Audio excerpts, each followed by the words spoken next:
Attention! Attention! Attention! Today is the new currency of success. Good morning, everybody. If you can master it, if you can master that attention, you gain influence, you gain opportunities. Most importantly, you gain momentum. But if you don't, you risk fading into the background, while others who don't hit the snooze button pass you by. Guys like me, guys like Johnny, guys like Matt Roof, guys that are getting up, getting after it every single morning to help you guys get up and get after it. Creating the attention that is value. Creating today's media, which moves you forward. And I invite you to stick around to learn how it's done this morning on The Big Show. Mornings in the Lab with Keith, Johnny, Grok, Marty, Jimmy, Melissa, and the entire gang bringing this wonderful experience to you. But first, let's get after it.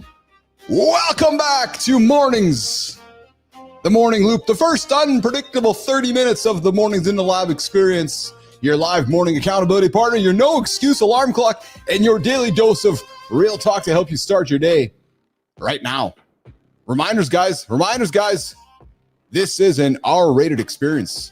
If this is your first time here, you know what we're all about. If this is your second time here, you definitely know what we're all about. If this is your first time here, you have no fucking idea what's coming up over the next couple of hours. So if your kids are hanging around the kitchen table, now's the time to slap on the headphones or just boot them out of the room.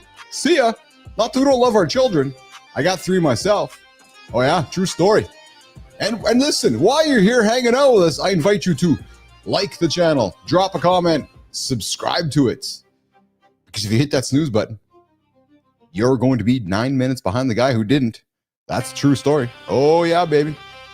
And in the attention war, those 9 minutes, oh baby, especially today, those 9 minutes will cost you everything. Everything. All right, let's light the fuse of today's morning loop. We've got everything on today's show, from dating disasters that make cockroaches look loyal. Yeah, true story. It's a 6-hour wellness routines. How long do you guys get after in the morning? 1 hour, 2 hours, 3 hours? I found somebody who trains for 6 hours every morning. Yeah, 6 hours. That proves optimization culture really has lost its damn mind. Like, actually, let's get after it 6 hours. I thought my 4.5-hour routine was crazy. All joking aside. To AI building experiments so strange that even the scientists don't understand them. Throw in some radioactive shrimp. Oh yeah. Breaking news, radioactive shrimp in the market. Corporate chaos and a debate on whether boys should hit back harder. Oh, should boys hit back harder? We're going to talk about it. And yeah, those first 30 minutes are going to be the most unpredictable start of your day. And I promise you this, it's going to be informative and it's going to be entertaining conversation. So I invite you to stick around, because later in the show, we're breaking down the attention war. Why boring is dead. Now, boring has always been dead, I'm suspecting, but boring is really, you could get by in the old world with boring. It's going to be boring and just kind of keep your head down and get after it, but boring is done, because humans only have so much attention in their brain.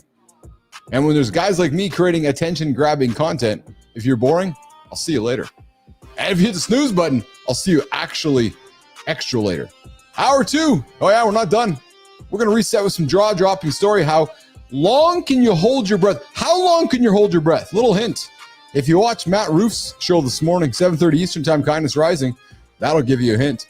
And then we're going to shift into the morning focus, where we're going to teach you how to create some attention media so that you're not just consuming the noise. You're building influence, connection, momentum, creating tomorrow. And then in hour 3, we're going to peel back the curtain on the future on some inside AI news. LinkedIn's new algorithm shift towards relevance over recency and what it means for your business and personal brand. And we're going to finish strong by breaking down the $1 trillion reality. Oh, baby, the $1 trillion reality of the creator economy and why you can't afford to sit this one out.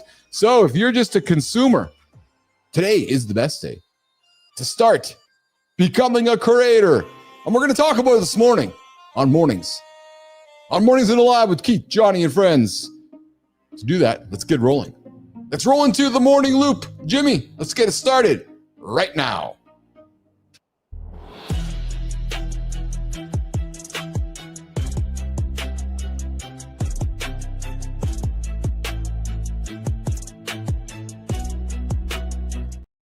All right. We got Jon Andersen joining us here. Guys, you guys can join the show with us right now. Or in the mornings community to join the show. We got the phone lines 431-300-3005. We had a guest scheduled today, but the guest had to bump out due to some technical difficulties. So it's myself, Johnny, and Marty in today. If you guys want to join the show, if you could add value, I invite you to do that. 431-300-3005. I invite you to phone me, send a text, or leave a voicemail. Come say hi to the comments.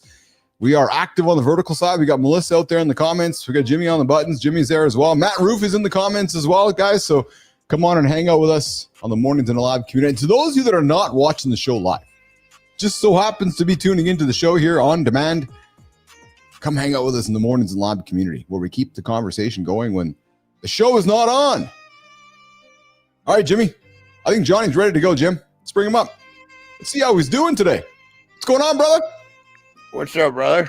How are you today? How are you? A little late, man. I'm fucking just shitting up a storm this morning. Holy cow. Yeah. What was it? Something you crushed yesterday or what? Terry made one of those amazing salads last night. Oh, I know that salad you talk about. Yeah, and that turns the corner quick.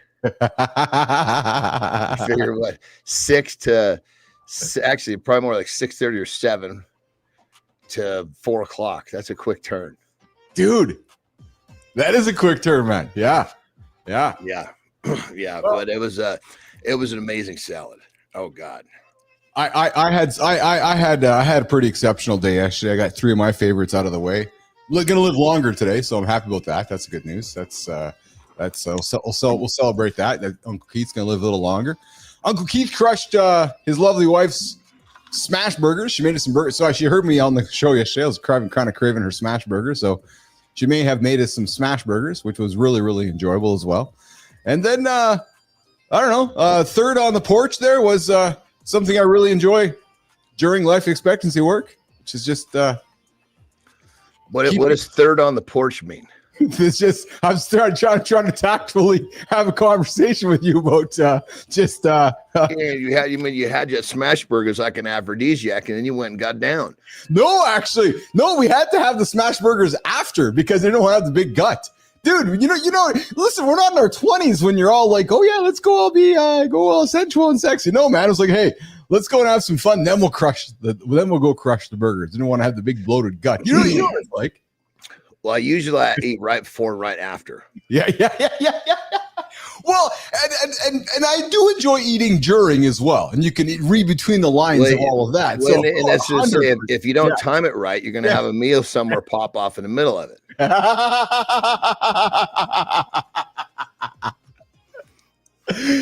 Guys, I'm telling you, the attention war. Boring is dead, man. You gotta learn how to have conversations that are entertaining and influential, like Keith and Johnny are having right now. So There's even a system to life expectancy. Oh my God. Good morning, B-Drive. Everything's a system, right? Everything. Well, that's why I was joking with you a couple of days ago that I'm sure Terry knows how many pumps it takes for the hand lotion to come out of the hand lotion jar. Dude, you would be so surprised of how aware of my system she is. It's crazy. Seriously, it's crazy. Because she's I think in the beginning she was really intrigued by it. You know, she was like, I've never seen anybody just attack everything the way you do. You know, and it was like, because it was every time, you know, when we're moving forward, we just are constantly tightening our systems, which means we're constantly raising our standards. Yes. And if you're ratcheting life like that, yes, that's what you get. Well, so that's why, you know, I share with you, Jimmy, when Marty's ready, we'll bring Marty up in here. Hey, Marty, was shaking, brother. That's why I was. What's up, man? Hey, pal. That's why I was talking systems, Marty, with Johnny here. And I was, so Johnny, I've spent some time in the NASCAR industry. I enjoy racing. I was spent some time at a bunch of races. And I got really fascinated learning the behind the scenes of how neurotic they were around systems. Oh fuck! Of And course, that saves seconds, which wins them millions of dollars. well, exactly. And what I thought fascinating, Marty, I see you nodding your head there, right? Is that I really leaned into there was a crew chief who would spend hours on the track on test racing.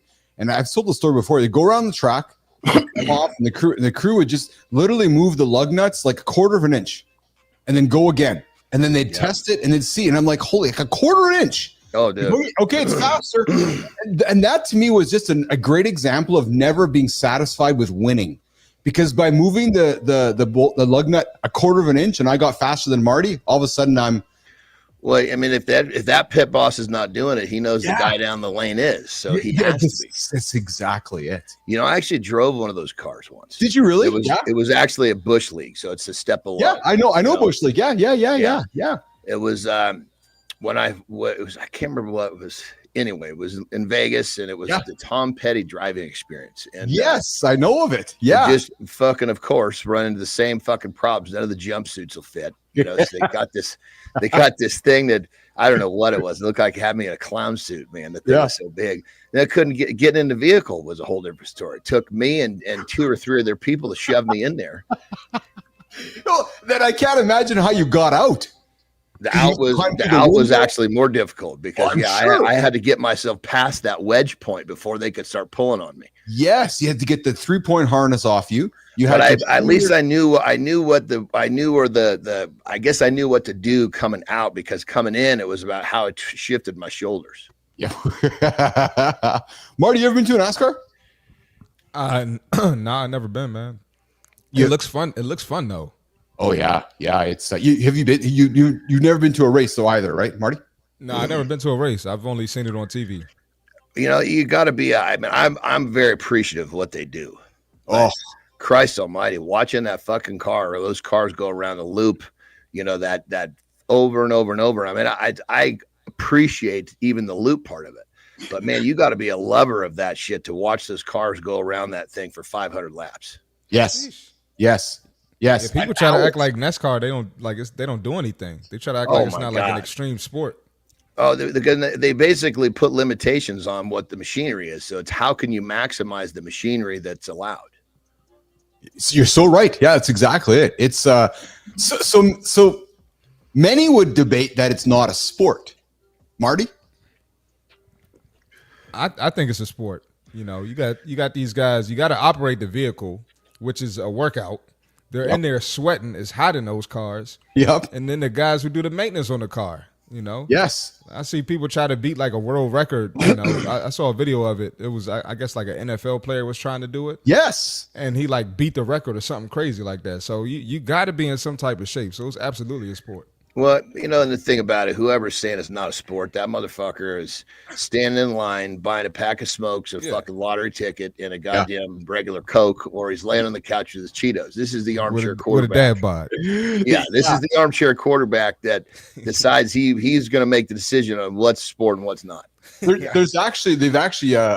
recruit Johnny Marty plenty of old NFL guys for the pit crew. Oh, so that's what it is. Yeah, I'm telling they got to be. I mean, moving those tires around, you got to. I mean, it's crazy. That's probably the funnest part. You watch these guys come in, they're out of the pit, and they put the clock up so you can watch. They're out of the pit in like fucking 10 seconds. It's unbelievable. It's unbelievable how much how awesome that is. I was fortunate, Johnny, to spend some time in Vegas driving cars too. I did not do the Tom Petty one, but I did the what's it called, the luxury car, like the exotic cars. So I took my dad from when I went for my 40th. I took my dad. My dad never. So we drove Lamborghini Aventadors and Ferraris and Aston Martins on a track. All these crazy cars on a track, and that was fun because they basically say there's no rules, just don't crash, right? So that's a fun experience. That's pretty fun. That is fun. Yeah. Speaking of fun, Marty. Bill Martin was with us last week, or was it? Monday. Monday. He was on Monday. Yeah. Did he have as much fun with us as we had with him?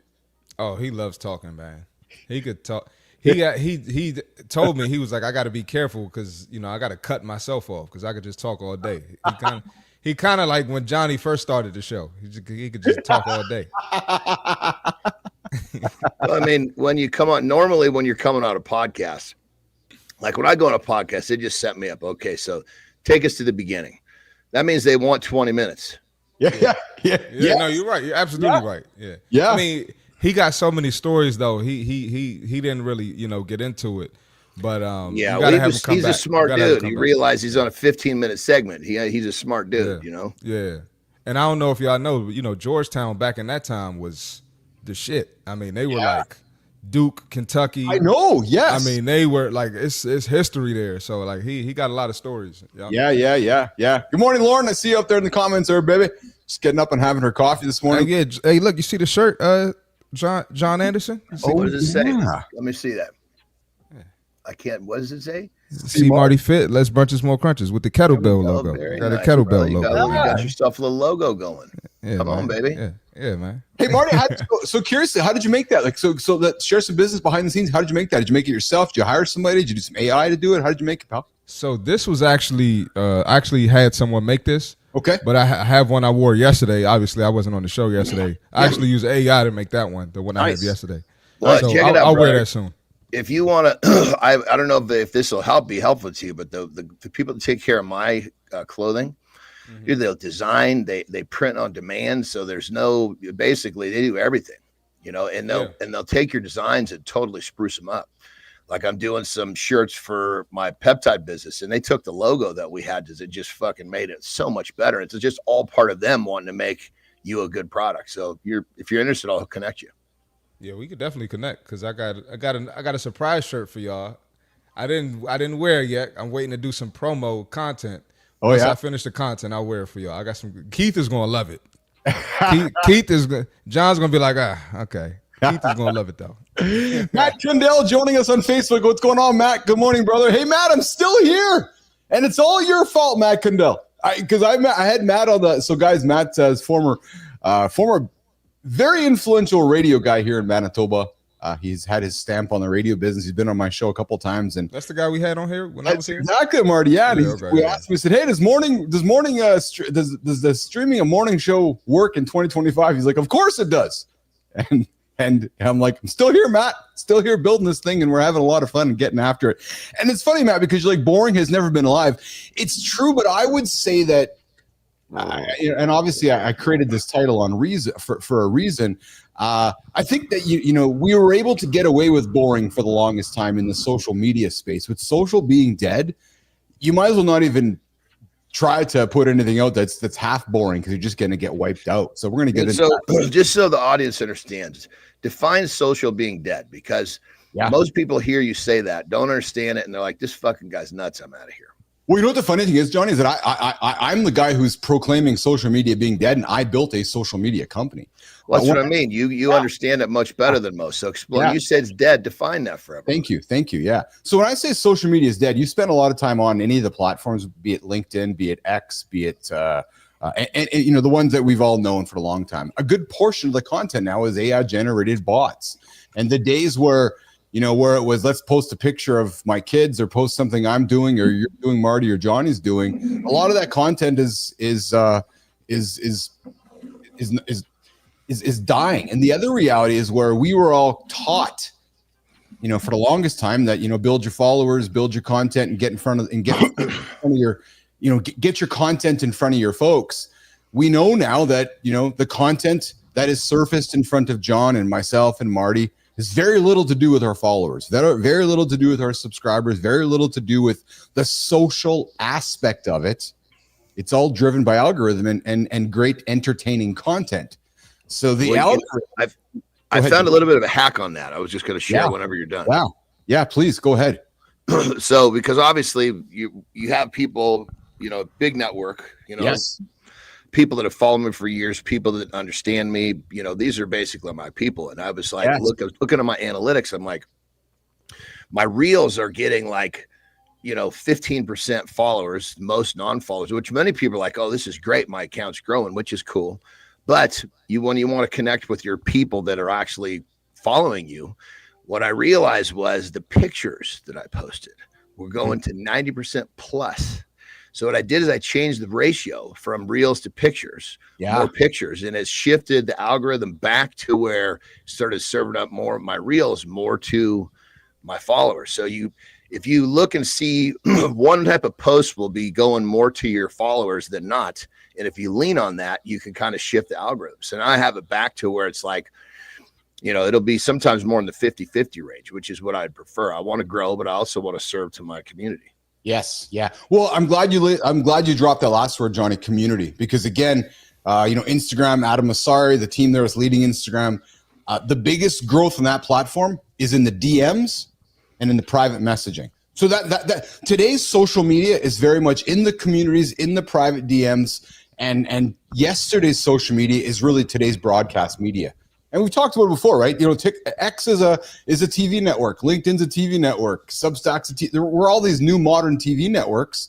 The social aspect of it is largely gone. We mostly passively consume the stuff, and then where the engagement happens is behind the scenes, which is where it's. So when I say social is dead, I say social is dead as to how we were all raised with the idea that, okay, I'm going to get up there and I'm going to start making content and sharing it with my followers. Well, great. Nobody's probably paying attention because nobody's seeing it. Right. That's why there's a big focus in the community. I'll tell you something else that's happening too, is that you're seeing a lot of people leave LinkedIn to go to Substack because LinkedIn is being flooded with a bunch of AI generated content, where Substack still has humans on it for the most part. And Substack is a subscriber generated space. So just a changing place. Matt Condell, love it. Keep at it. Valerie Galler is my communication spirit guide. And she says, in whatever you do, tell the truth. Never be boring. Make it matter. I agree. We're going to talk more about how social is dead and share some of my experiences and just maybe dig more into that conversation. But guys, I got a question for both of you. How long could you hold your breath? Oh, I've actually played with that in the past. 30 seconds? Too. It's been a while, man. Well, there's a trick to it. So first off, you got to hold your breath a few times. Mm-hmm. Just let your lungs start to expand. Or if it's like when you're working out, you get that first set out of the way, your lungs expand. Yeah. The next one's easier because that pain in your chest goes away. So you got to get your lungs expanded. And then you got to do a bunch of kind of faster paced breathing to hypersaturate the blood with oxygen. Yes. Then take it and then hold it. Yes. We're going to, I'm not going to reveal it. I was kind of teasing earlier, but I found a story. There's a Croatian free diver that smashed the Guinness World Record. And if anybody paid attention to Matt Roof's show this morning, there's some semblance about how long this guy held his breath. So I'm just going to tease that. I didn't even know Matt Roof had a show. Yeah, 7:30 before us, man. Oh, okay. All right. 7:30 right here before us here. And then we got a question. If boring is dead, how do you create media that actually wins attention? Right? LinkedIn just made a big announcement that they just announced this week they're changed their algorithm, which is evergreen and recency over relevance. Relevance over recency. So again, they're changing things up within their content pattern. So how do you create stuff that's attention getting? It was clear to me because I've been watching data as well, Johnny and Marty, as you guys have seen some of the content we're creating on the YouTube channel. And what I'm noticing is you use tools like Google Veo, use tools like Haleo. Marty, you're familiar with some of these. There's 6-second, 8-second clips. Right? What's very clear is the idea of the talking head video is largely probably it's on its last legs. Because when I got a video content in front of me, if it's boring, I'm just flicking by immediately. Right? You got to have a visual hook to keep them there. Yes, exactly, Johnny. And I think what's different than even 6 months ago is that how easy it is now to create that visual hook to keep you. Right? Because before it was either you had to do stock video, you had to do something ridiculous, but now you can instantly, Marty, I've seen your stuff. You can instantly create an AI generated 8-second clip to hook you in. Because if I can get you to 8 seconds, I can get you to 9. If I can get you to 9, I can get you to 16. And I've seen it with my stats. I've seen it. Johnny, Marty, I went from our talking head videos to some of those intros I've been doing with the Frankie and Tommys and John, like Chemo John, and some of the goofiness like I've been doing. And true story, guys. Like some people question me, go, Keith, why are you putting out content with misspelled words or guys with broken arms or crooked arms? Because you know why?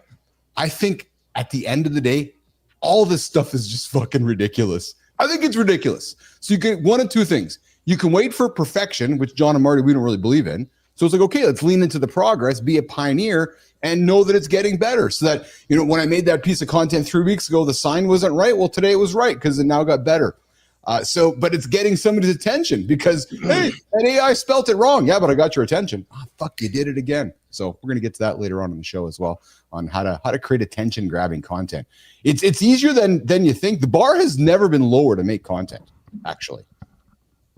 Well, forget even let's take even a step further back than the quality of the content. Yeah, the consistency for someone to for someone to post every day. I can't believe how challenging that is for most people. It's like there's something about every day that every day has become a bad word, a bad phrase, and just like habit. It's like every day I got to do this every day. Well, fuck. You take a piss every day. You wipe your ass every day. You brush your fucking teeth every day. You eat that shitty food every day. Why don't you do something good for yourself every day? Let's hang on that for a few months. Why is that such a fucking difficult thing to digest, Johnny? Marty? Laziness. Marty? Yeah, and people, it's uncomfortable getting in front of the camera talking. So a lot of people come up with an excuse to psych themselves out, tell themselves they don't have to do it. But even for myself, I struggle with posting every day. But when I sit in front of the camera and it takes me 1 minute to just fucking say whatever, go on a rant, and you see how easy it is, there's no way I can't post every day now. There's no way. And I do it so often that I got leftover content. I got shit y'all ain't even seen yet, Yes. So, brother, I probably have, I shouldn't say probably, I have hundreds, and I mean hundreds of videos that are raw that my editor hasn't gone through, because my goal is to make sure he's got a well full of content and he just picks through it. Yep. And that's how you got to do it. Yeah. Keith got a lot of shit too.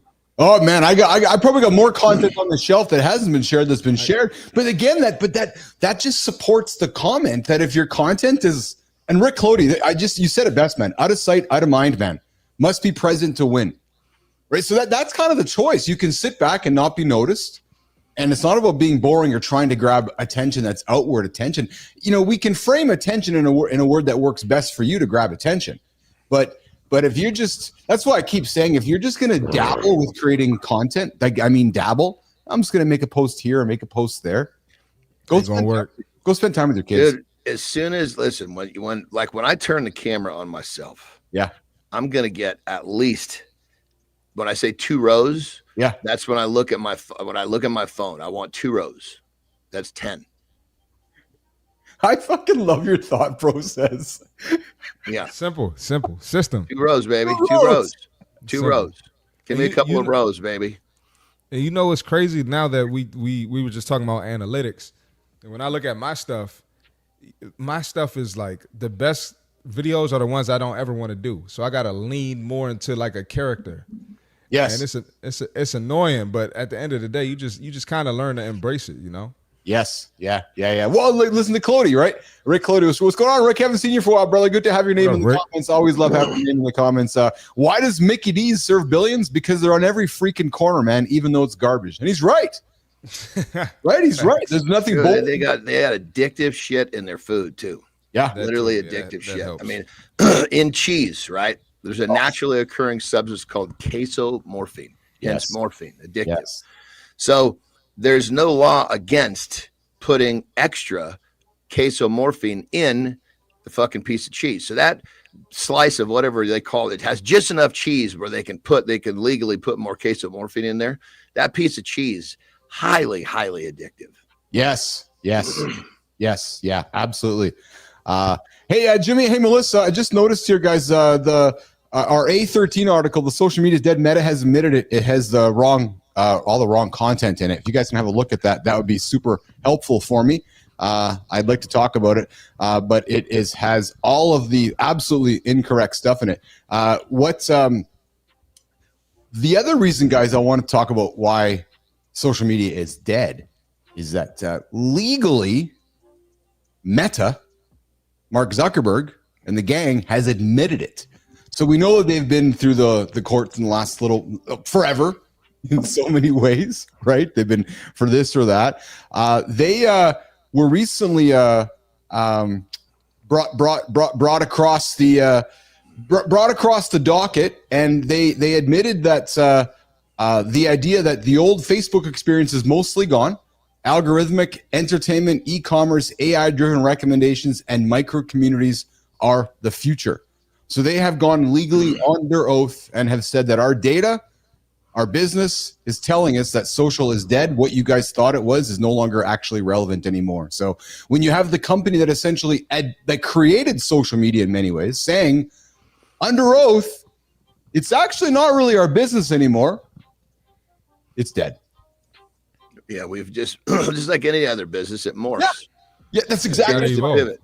Yes. You know, and it's so nuts, dude. I mean, when we were earlier this year, when we were getting ready to buy the Jeep, yes, I just brought it up to Terry. I was like, hey, you know, we're going to be in Vegas doing some podcasts. Let's take a look at, you know, let's go buy a couple of dealerships over there. I swear to God, dude, it wasn't 10 minutes. The next time I opened my phone, I got a bunch of fucking Jeep shit.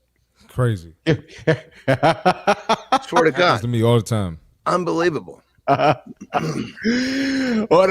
Cody's right. McDonald's is not selling food; they're selling convenience because we're too lazy. And it's true. It's like because you know we get so busy in our schedules, we get into the car, we start driving, and you're like, "Oh, I'm hungry." So you pull into McDonald's. You have some, you crush some bad food. Dude, I can't even remember the fucking last time I ate McDonald's.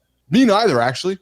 Jesus Christ, I can't remember the last time I mean, the probably the last one I would have eaten at would have been In-N-Out, and God damn it, it's been a long time. I can't even remember when that was. Oh, I love In-N-Out burgers. I haven't had In-N-Out since I was in the States. In-N-Out, Marty, you've crushed In-N-Out. Oh yeah. I lived on the West Coast for 2 years. Yeah, that's right. You would have crushed a few of them, I'm sure, right? And then anytime we play like a West Coast team, we're going to In-N-Out. So oh yeah, I love In-N-Out. Yeah. Hey, back to Dad for a few moments while we have you here, Marty, because I know we don't have you for the full show here today. Back to Dad. Has there been anything in the last few years as you both have gotten older, right? You know, and I think there's things that we learned about our fathers as we get older that we're like, oh. And is there anything that stands out to you about your dad that you've learned about Dad and maybe the last whatever it's weeks, months, couple years where you're like, oh, that motherfucker, whether it's surprise, and I mean that in a loving way, whether it's surprising, whether it was, oh my God, you know, or even just a reshaping of the narrative around Dad. Anything about your dad, Marty? It's crazy how I just keep learning more about him. Yeah. And like the older I get, the more he just opens up to me. Yes. And I start to understand him more because now he's telling me about stuff, you know, around stuff he experienced around my age. Yeah, that's what I mean. Yes. And now that I'm old, I'm like, dang, I kind of understand it. So the guy just, I mean, he's a fucking soldier, man. Like I said, he got a lot of stories, and then, you know, I hate to say this about him, but I'm seeing his body break down from injuries from basketball and shit. Yeah. So I'm learning what he neglected and how to, you know, keep my body on point. So when I'm turning 63, you know, I don't have to be in the condition he's in, you know, because he's had like 3, 4, 5 surgeries, you know. Hey, real quick, sorry to interrupt, Marty. Again, your timing is perfect. You show up in these days where I got a freaking wild butthole like I do today. I got to take it down. All right, so, Jimmy, good job. Cut me loose, Marty. Keep him occupied. I got to take it down. I got you, John. Oh my God, Bernard, have a good one, brother. Take care of those beans. We got Bernard. Be driven over in the mornings in the lab community, getting after it every single day. Bernard's one of our OGs over there. I think Holroyd is out today doing some on-site stuff. Yeah, Lauren's like last time we had In-N-Out was in 2019 after Disneyland. Yeah, that's true. That's absolutely true. Oh man, I fucking love In-N-Out, man. Those are good burgers, dude. It's great burgers, man. Those are great burgers. You got anything else you like on the West Coast, or just that? Like West Coast specifically? Yes. So Lauren, I also discovered a fast food vegan, I think it was, or whatever, plant-based joint that was really good too. It was, I can't remember what the hell it was, but it was that's not very helpful for you, but no, In-N-Out, I'll lean into In-N-Out, man. That's been a good one. That's, and it's those places that aren't readily available, right? So when you go to them, you're like, oh yeah, I'm going to go have it. Right. Yeah. Right. I'm with you. So, hey, I want to go back to the social media is dead thing. Cause you spend time on the platforms too. You know, you look on to, I spend very little time on Instagram. But you go on, like you look at the Meta AI, you know, I don't know if you've seen their AI tool. If you look at, like it's all AI stuff. Yeah. You can actually see the future. Like if you see how easy it is for you to make content inside of Grok to move over to X, Like, it's so easy now to make content with these AI generated tools. To me, it's not hard to see the future, because then you're going to make AI generated ads, and the monetization of it seems very obvious to me. It does seem really kind of dystopian as I look into the future, I'll tell you. Yeah, it's kind of like a cheat code almost. Yes. You know, it's kind of like, you know, if you don't tap into it, you're going to be missing out. That's duh. That's exactly kind of forced to adapt. You know, it'd probably be in your best interest, especially if you're, you know, you want to grow as a content creator, you want to grow a business. Yes. It's probably best for you to adapt, you know? Well, that's why I keep saying social is dead, because if you're thinking that it's you know, we're creating content like 2 years ago or even 18 months ago, it's just not that way at all. Especially in the last 6 months, how fast the platforms have changed. Yeah, what was I about to say? They were saying like now, if you just want to be strictly a content creator, you're kind of losing. So you kind of need to adapt. You kind of need to use AI to adapt. You know, like it's in your best interest to be selling a product and using AI to push it, and using social media to push it. Just get the days of just getting on and just making content or just trying to make people laugh. I mean, of course, some people still going to be successful at it, but right now, social media for guys like us, me, you, and Johnny, is working in our favor. You know, we're set up to win in the long run, if that makes sense. 100%. I'll tell you what's also being set up to win in the long run is the idea of live. And again, I look back to the last few days in news, and WWE rights moving again, UFC rights moving all over the place, ESPN and so forth. And anybody paying attention, it's all live programming. It right? is. That is where the big dollars are.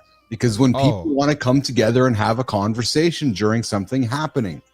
Well, I got a live conversation for you. I'm surprised you didn't mention it. You heard about Jake Paul? Yeah, get into it. What the is going on? Yeah. So if anybody's watching, you don't know, Jake Paul is supposed to be fighting Gervonta Tank Davis live on Netflix. Yes. In a few months. Jake Paul is 6'1", like 190 pounds, 200 pounds. Gervonta Davis, 5'5", 135 pounds. I mean, it's going to be crazy. I mean, this is going to break record numbers. Didn't one of the Netflix fights break a record number? Yeah, the Logan Paul Tyson fight. Tyson. Well, this is going to beat that, I think. Yeah. You think so? I think this is going to beat that. I think so. Yeah. I think so, man. It's crazy, man. But you know, Jake Paul is a perfect example of adapting to social media, adapting. And he's look where a he is great now. Example of it. He's somebody who's leaned into it, and actually, he's a really good example of somebody who went from a passive YouTube creator to going, okay, I see where I got to go with this thing, and he's made a huge push into it. He's done extremely well with it too. Both the Paul brothers. Yeah. No, it's amazing, man. I take a few pages out of their book. Yeah. Especially Logan. I'm not a huge fan of Logan, but that guy will play the villain and just fucking get rich off of it. Yes. Hey, are you watching Unreal on Netflix? Is that the no? WWE? I don't think so. No. What's that? Dude, you gotta watch it, man. What's that?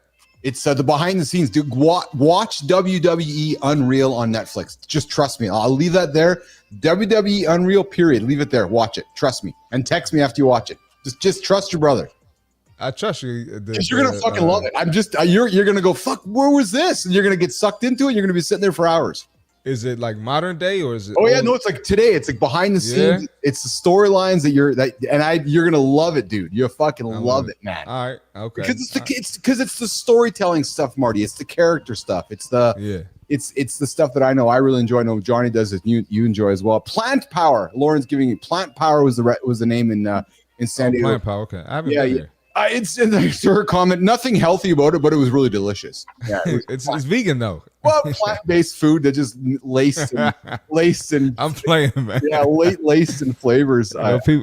They had vegan potato chips and cookies too. Yeah, well, speaking of cookies, I was having a conversation. Crumbles, man. We're having a conversation here in the house a couple days about crumbles. I think in many ways, Marty, Johnny, crumbles is the epitome of the problem with North American culture, isn't it?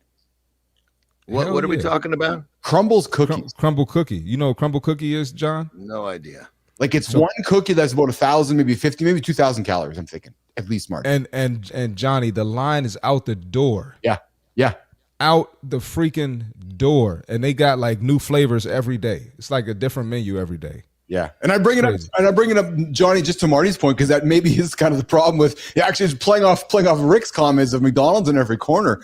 Well, I've been fortunate or unfortunate to have a Crumbles cookie, a couple of them, and oh my God, they're crazy. But I would be a massive fat son of a bitch if there was one down the street from me. So I got a question for you about That's why you just can never eat them. That's exactly it, Johnny. Stay away from it. You're right, Johnny. You're absolutely right. Yes. Marty? I saw a video. Basically, they showed the owner of Crumble Cookie's house. Yes. He got like this state of the art gym in the house. Oh yeah. And I'm pretty sure he does not eat crumble cookies. No. But apparently there's a documentary on him, so I gotta watch that. But yeah, it's a lot of these guys who own these companies don't participate in those big back activities. They don't. They don't feed that shit to their kids. But you know what? A lot of them. To your point, it's the same thing in the drug industry, I suspect. I think if you're a big cocaine cartel dealer, you're probably not putting a lot of that up your nose. You're actually, because you're going, wait a minute, that's all profit. If I put it up my nose, I'm not making money at it, right? Yeah. So I'm good drug dealers are not drug no, at all, actually, right, Johnny? They're good businessmen. Yeah, 100%. I mean, especially if they've been in the game for a while, they got to be smart enough to fucking stay out of trouble, and you're not going to be smart enough when you're all fucked up. Yes, yeah, that's exactly it. That's exactly it. Hey guys, there's a strange conspiracy spreading in South Korea. Men believe that there's this simple finger pinching gesture, thumb and index finger held close, is a secret way that radical feminists are mocking their penis sizes. My first thought is, why the fuck do they care? So there's a convenience store that has ads running right now that have these females doing this, and I guess with nearly eight in 10 men in their 20s saying that they feel victims of reverse discrimination. But those poor fuckers feel victim about everything else in their life too.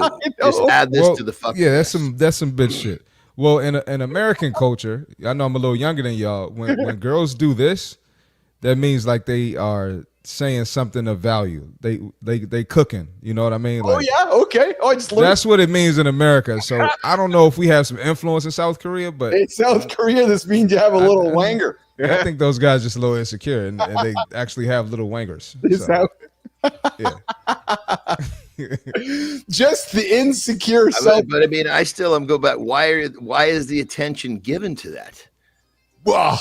If you don't fucking pay attention, it's not even in your universe. That's it. Hey, I'm glad Marty's here for this one.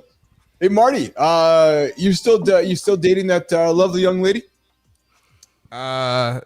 It's complicated. Okay, fair. Leave it there. Hang out with that. Just leave it there. Yeah, I love date you guys. Yeah, there you go. So the distance thing is tough. Fair enough. Yes, I guess it is. Yeah. So there's a dating trend apparently so shady. It's named after cockroaches, and I guess Marty, I'm really glad you're here because Johnny and I would be out of touch on this one. It's called roaching. When someone hides the fact that they're dating multiple people from you, they're hiding it. Like that's like the saying: if you see one cockroach, there are more in the walls. Roaching means if you've spotted one red flag, chances are they've got plenty of hidden partners too. So maybe they're thinking that you're the roach, Marty, I'm thinking. So here's the catch. It's not technically cheating since exclusivity isn't defined, but it's intentional deception. That's the idea of that's called hoeing. It's called hoeing, eh? Is that what it is? It's called hoeing. Hoeing Papa was a Rolling Stone. Yeah, it's got a whole bunch of names for that. Hey, that's not a mentally a good place to live, though. No, you know, when you're constantly having to hide shit and keep things, you know, yeah. When you cut loose of that, you realize it's weighs on you much heavier than you think, and when you're doing it. and you can put your energy towards other shit too. Well, that's what it is. Putting your Well, energy. at that point, you don't have something better to put your energy to. That's part of the fucking problem. Well, that's exactly. Yeah. That's a good point. Clody, so not ghosting, but roaching. Yeah, that's exactly it. That's exactly it. Hey, so you guys have both been in the fitness industry forever and have had very, very successful careers in it. As people have passed through your worlds, has there who has been somebody who is like, oh yeah, man, I just train 12 hours a day or I do 8 hours a day? Like, have you had some ridiculous guys, Marty? I see you smirking, that are like all proud for how long that they train? Man, I got so many old heads at the gym that do that shit. He be like, you done already? I'm like, man, it's been an hour. I mean, how long am I supposed to be here? You know? Yeah, well, I thought a guy like you, I thought you be in here all day. You know, I'm on hour 3. Well, you know what what it shows is how fucking clueless they are. You know what I mean? Like, well, look, buddy, have fun. You know, I'll see you tomorrow. Well, because the people that understand what they're doing, the 3 hours is a fucking waste of time. Well, And that's a lot of, I was gonna say, a lot of people do it out of guilt too. You know, poor diet, missed a Well, week. again, they don't know what the fuck they're doing. No, that's it. No, you're right, Mark. That is guilt, though, because their brain is saying, "Oh, you just crushed some bad food last night. You better get to the gym." Yeah. Again, they don't know what they're doing. Exactly, Johnny. They put their effort in the diet first. Yes. Well, and then what happens, I suspect, is you go to the gym, and if you don't activate that thing in your brain that you chase to make you feel it, because they're not putting the intensity in, they're just kind of dawdling around the gym. They're just dawdling. That's why they're there for fucking 6 hours or 4 hours, because they're not putting the work in, right? Well, I found a story. There's one influencer, morning routine gone viral, 6 hours, mouth taping, ice baths, So Ashton Hall. pool hovering, breaking hacks, and more. Right? It's the end point of optimization culture, where this guy gets after it every single day, 6 hours, for maybe a chance to live a little longer. Like, what a waste! I was just saying, what is the purpose of that 6 hours? Because there's a purpose to every routine. What is the purpose? Yes. You know what, Melissa? I don't think he does that for real, man. I think that's for the content, honestly. Who are we talking about? It's for the attention. I don't know. Is it Ashton Hall, Marty? Is that the guy's I think name? it's Ashton Hall. Yeah, I think you're talking I about don't Ashton think, Hall. but it's 6 hours. That dude he's smart enough to fucking monetize what he's doing. He doesn't have to do 6 hours. He's smarter than that. That's what I'm thinking too. Well, and Melissa raises a good comment. Maybe it's. I'll throw this out. Maybe this is a way for somebody to deal with their addiction. And what I mean by that is that maybe they're. Well, if that's the purpose, then perfect. I was just going to say, Johnny, I'm glad you said that, because if that's the purpose, What does she mean addicted? Addicted in what way? Maybe if he doesn't do that, he's doing a bunch of fucking blow and drinking. Yeah. Oh, okay, gotcha. Yeah. Okay. Yeah. Maybe finding a space. Maybe finding the gym is the safe space to help help this person make better decisions. Yeah. I mean, the gym for me, for sure, is what pulled me back from doing dumb shit. Because as soon as my metric in the gym started going the wrong way, because of my total pull of importance, my goals and dreams were more important than any substance. Johnny, when did let's go here for a couple minutes if you don't mind. When did that light go on for you though? Like, was what was the dark moment? Was it in the gym when you couldn't lift something? Was it in an alley? Was it Terry kicking your ass? Was it your own mirror? Like, where was that? It was long before Terry. Terry came about with thank God, not having to deal with that shit. Good. Okay, I'm glad. Okay, so what was that dark moment where you're like, fuck, enough? God, it's that I think there's probably a few of them. I bet that's when you're trying to cut loose of that shit, you go through a handful of those, and then at some point you can just tell it's like it doesn't matter anymore. It's like you're ready to go back to where you were.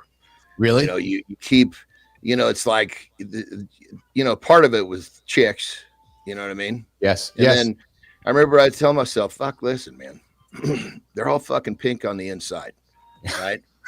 Let's go fucking invest your time in something that's going to have a return.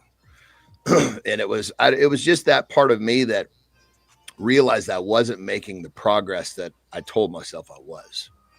As soon as I was honest with myself about it, okay, it's time to get back to what you need to do.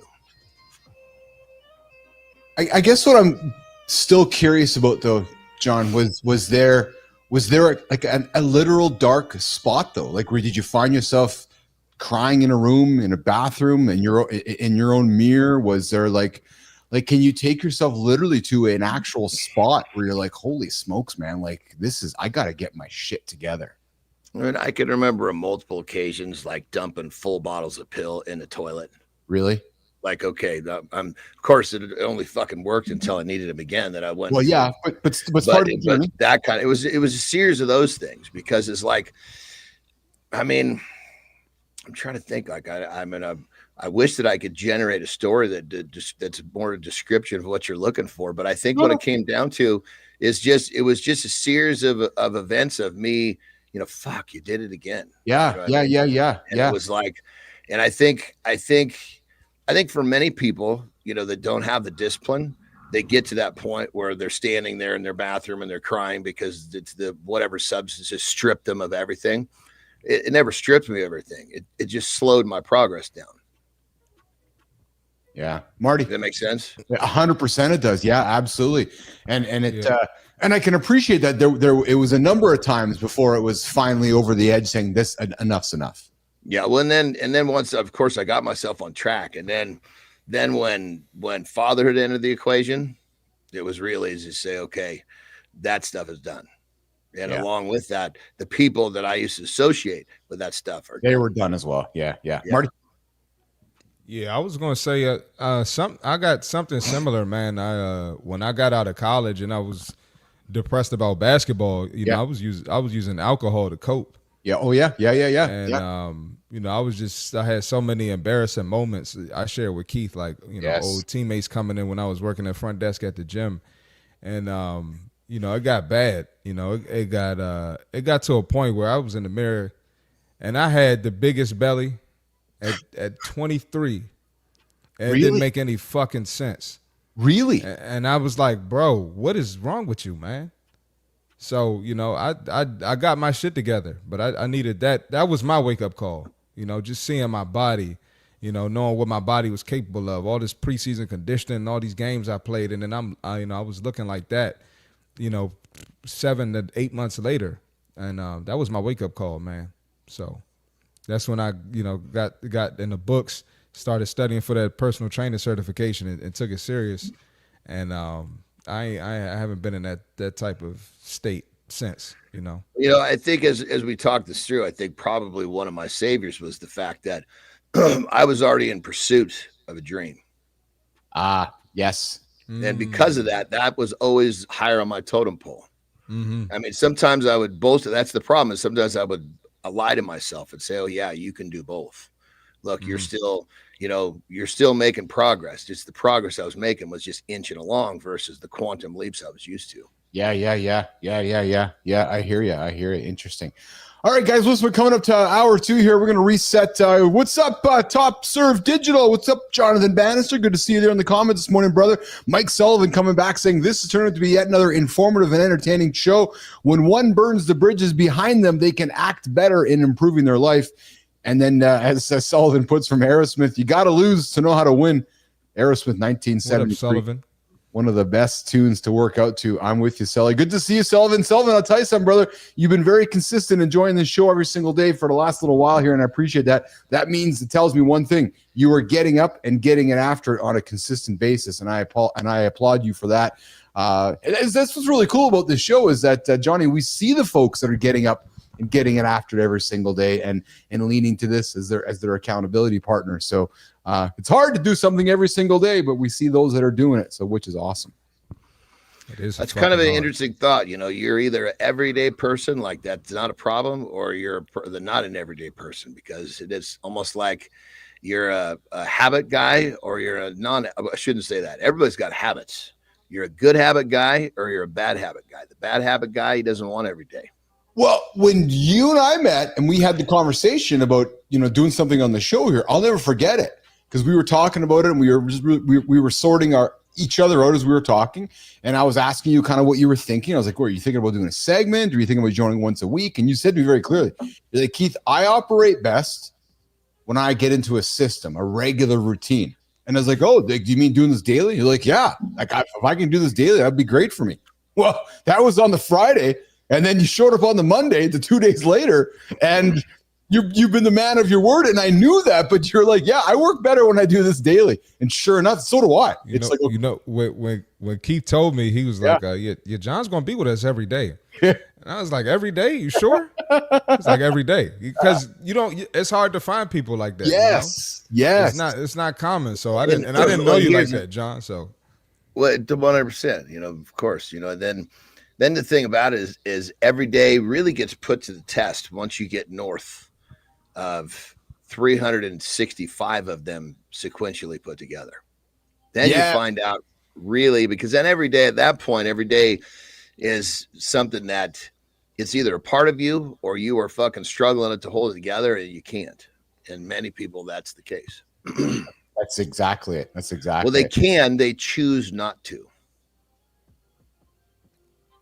Yes, I would agree with that. I absolutely agree with that. 100%. 100%. It's, do we choose to brush our teeth every day? Or is that just something that happens? Well, and if you don't, you sick bastard, start doing it. Technically, it is a choice. Some people don't make that choice. All right, boys. So let's reset hour 2 here. Let's get after it. Johnny, let's do I'm going to reset hour 2. And then if you're up for it, let's do a lifestyle tip. And then Marty, how long can you stick around for with us today? I got to roll. Okay, so let's do that now. So Marty, we're going to reset. We're going to walk you out. We'll do a lifestyle tip with Andersen, and then we're going to come back and get into some of the big conversations: the attention war, why boring is dead, social media. Jonathan Bannister, I'm an everyday gym guy because I want to be Jon Andersen when I grow up. You guys had a chat, didn't you? What's up? We did. We start with my fucking internet took it down right in the middle of it. God damn it. We were having a rocking conversation too, and all of a sudden I have no idea. I cussed out Elon because shit, this is supposed to be the top-notch service. That it said everything was fine, but nothing was connected. Boys, before you go, Marty, quickly, I got woken up in the middle of the night. It was 1:30. I heard this piercing noise. I'm like, oh fuck, I don't like that noise. It was my alarm going off. It was my septic tank alarm going off. So fucking get up, naked big fucking. What is that? I didn't even know there was such a thing. Yeah. So do you know septic tanks, Johnny, or septic? Yeah, field? we're on septic here. If you're too far away from the city, you're going to be on septic. Yeah. So I got a septic tank here, and it's got a septic tank in it, and I guess I got to get it pumped out twice a year, kind of thing. And I don't know if maybe we had heavy rains and storms last night, so I don't know if my tank hit a level that it shouldn't have hit rapidly because we had major rain last night, or if it just hasn't been pumped out for a while. But true story, middle of the night, I'm fucking walking around my fucking house as naked guy trying to find the alarm. Like, oh, it's down there. Go downstairs, and then it's underneath, like a trap door underneath the house. So I'm fucking trying. Well, there should. I mean, like the ones that I have, I've never had them pump because I guess they call them leach lines. That's how they get rid of the liquid, the fluid. Well, so that. I'm glad you raised that, Andersen, because I don't know if I need to have it pumped or if the rain was coming so fast down yesterday where it rose far enough. It should. I mean, ultimately, they should recover in a few hours if it's just water. Yeah, that's exactly it. Yes. So I silenced the alarm. So I truthfully don't know if it needs to be pumped out, John, or if it just didn't catch up to what was coming down and not being pumped out yesterday. So I mean, if it was following a rain, that's probably a good possibility. That's the case. So I'm glad you're confirming what I'm thinking too, because it was a massive rain. I took the dog this morning. There's water sitting everywhere. So I'm thinking that's exactly what it was, is that it wasn't keeping up with the leach line. Would you agree perhaps? Yeah, I mean, it's the leach lines that wasn't able to relieve the amount of water coming in. But I guess the question is, they're not supposed to have, the only liquid that's supposed to get in is from the inside of your house. It's not supposed to fill up from outside. No, but I do. So I have water. So I also use it to siphon for runoff, so it doesn't flood your outside of your house. Yeah, so my leaking tiles, the water that goes from there goes in there as well. So that's exactly what it is, then, brother, for sure. Yeah, because if you use it as a form of drainage, right, then the rain it's designed to get the overage too. It'll probably recover if it's just from that. You're right. Yeah, you're absolutely. Thanks for talking out with me. I think it's exactly what happened. Is that the rain overtook it, right? So and it got to a point where it wasn't pumping out as fast as the water was coming in. Yeah. Well, I don't know if they all pump. I mean, like the ones that I have, it just straight drain out through the leach lines. Yeah. All right, well, Marty, let's get you out of here. Yeah, Lauren totally slept through the whole thing. That's exactly what happens around here. Your house too, Johnny. Just Terry sleeping through everything. You're just getting after it. Terry actually wakes up pretty much every time. I shouldn't say every time, but often. So if I have a poor night's sleep, she'll often have a poor night's sleep too. Which so sometimes I'll even tell her, look, go in one of the guest bedrooms if you feel like I'm keeping you awake. But she doesn't like to do it. There you go. All right, well, listen, Jimmy, Marty, have yourself a great day, brother. Good to have you on the show. Man. We're gonna see you tomorrow, right? Yeah, I'll be here for the first 30 tomorrow. Okay, all right, my man. Yes, have a good loop, brother. Yes, sir. All right, you too, man. See y'all tomorrow. You betcha, pal. All right, let's get Marty out of here. Jimmy, let's get Johnny's lifestyle segment going here, and then we're gonna get him out for a break, and I'll reset hour 2 before we get into the big topics of conversation here on hour 2 of Mornings in the Lab with Keith and Johnny here on the Mornings in the Lab Live Network. Let's do it, Jim.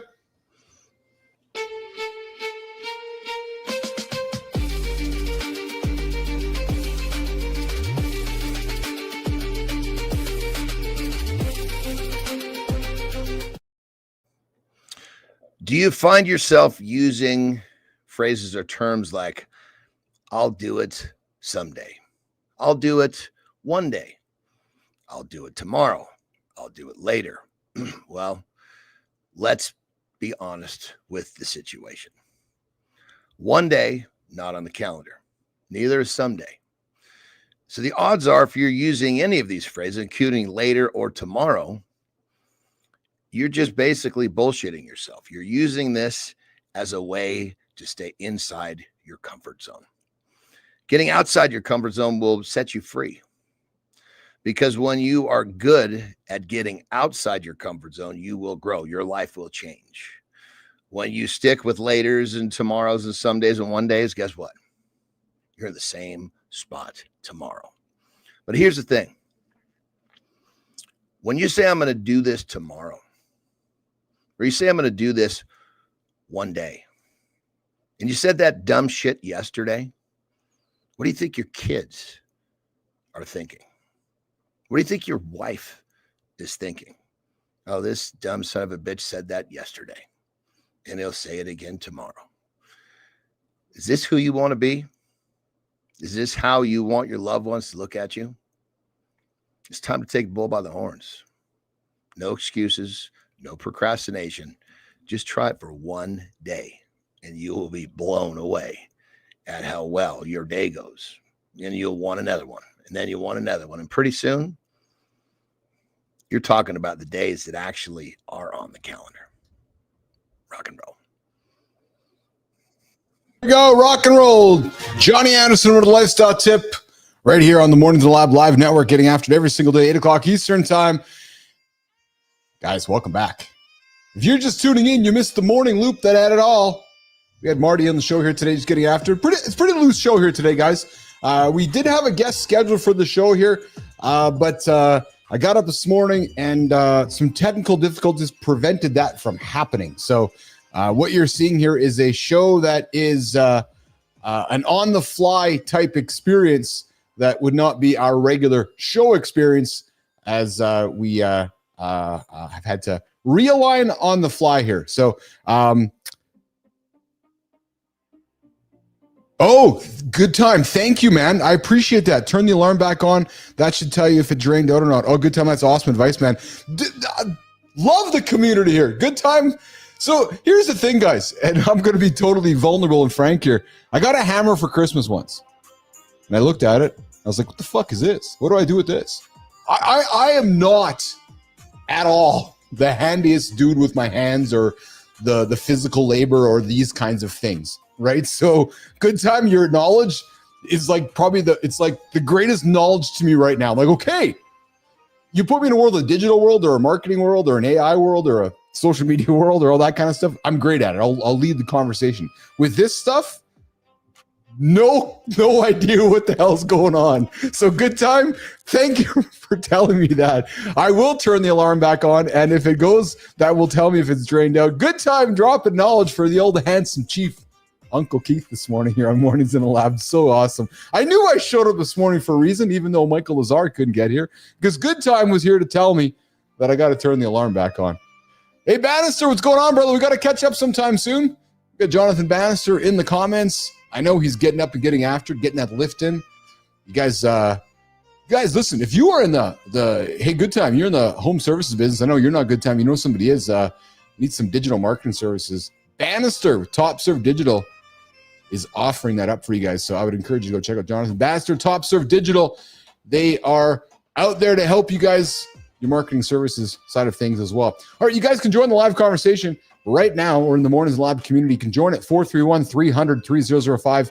Phone, text, or leave a voicemail, and we'll bring you into the conversation. Hey guys, there is some, I got some breaking news here about radioactive shrimp. I know Johnny can hear me, so I'm going to get that conversation happening here. Most people, oh no, hold on here. Let me see here. Here it is right here. Let's see here. Johnny, you like shrimp? I do, but they're actually, they're bottom feeders. They're actually a little higher in toxicity than I would prefer. Good segue. This week there was an FDA warning: frozen shrimp. So this is actually breaking news for folks out there. If you do end up shopping at Walmart, there is some frozen shrimp imported from Indonesia tested positive, Johnny, for radioactive isotopes, prompting Walmart to recall its great value shrimp in 13 states. So if somebody's tuning in right now, Good Time, Bannister, Lady Drew, you guys turning in. And if you recently bought shrimp, you might want to be looking at where it's from because, fuck, man, it might be radioactive. It's crazy, man. How do you fucking get radioactive shrimp? Dude, I don't know, man. In the San Francisco Bay, easy. I'm not sure if it's the same right now, but it used to be. There was so much mercury in there. If you caught a fish, like if you caught something out of the bay, you were only supposed to eat that once a week. Really? The mercury was so high. Really? Yeah. And if I remember correctly, something had to do with the ecosystem. The bay got all fucked up because these big tankers would come in from different parts of the world, and whatever stuck on the bottom, it would fall off. So we're bringing different types of ecosystem into that ecosystem, and the bay is such a big place, but all by that one little narrow gap where the Golden Gate Bridge is. So it's like anyway, pretty interesting. Yeah. All right. Well, let's get into our deep dive. The attention war, why boring is dead, and what it means for men today. Jimmy, let's run that opener. Let's have a conversation about the attention war and why boring is dead, and what men can do today to get after it, because we're living in the middle of the attention war, guys. Here's the thing. People don't have unlimited hours in the day anymore to consume your message. Attention is finite. You get a sliver of time, maybe 10 seconds. I'm thinking, Johnny, get even 3. It's maybe 4 seconds is what you're going to get. And then after that window, you either make an impact or you're gone. You're out of somebody's world. That's why boring is dead. Jimmy, let's run it up. This is Mornings in the Lab with Keith, John, and friends. Live conversations, bold ideas, and no boring allowed. All right. There's a war happening right now, and if you're not fighting it, you're already losing. The battlefield, it's not what you think. Every morning, millions of men wake up, do great work, and wonder why nobody notices. They follow the old playbook. Keep your head down, deliver results, wait for recognition. But neuroscience research shows us something fascinating. The human brain has fundamentally changed how it processes and remembers information. What worked for our father's generation is now a recipe for invisibility. The men who understand this shift are building influence, commanding respect, and creating lasting impact. Today, we're revealing their secret weapon.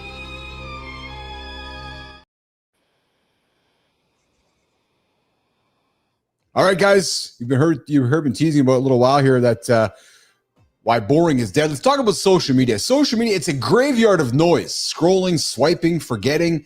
Your message dies in the feed before it even has a chance to breathe. Today's algorithms own you, but media, real media, live conversations like we do every single day, the platforms where people choose to lean in, that's where attention lives now. John, there's folks that wake up every single day and join this show, and they put their attention here.